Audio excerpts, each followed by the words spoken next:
फिर जो तीसरी सर्टेनिटी, जो क्राइम फ्री भारत का मिशन का थर्ड ऑब्जेक्टिव है, खर्च विहीन चुनाव व्यवस्था।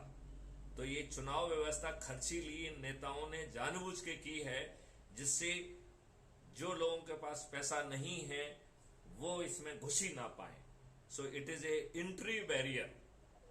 क्राइम फ्री भारत ने एक ऐप बेस्ड ऐसी व्यवस्था डेवलप की है जिसके माध्यम से बिना खर्च के चुनाव हो सकेंगे, और चुनाव भी दो तरीके के होंगे।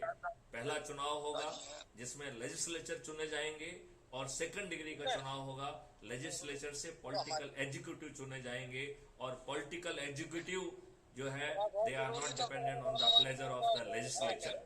तो अभी जो वर्तमान जो है, आया राम और गया राम जैसी कोई स्थिति निर्मित ही नहीं हो पाएगी, क्योंकि खर्च करना अपने आप में एक अपराध होगा। लिहाजा हम बड़ी आसानी से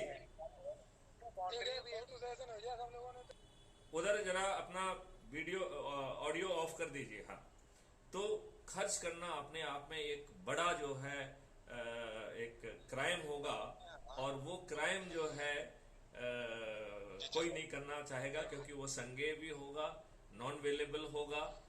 लिहाजा खर्च विहीन पक्का चुनाव व्यवस्था होगी। चूंकि हम साइबर क्राइम फ्री कर चुके हैं, लिहाजा हम इसको पेपर करेंसी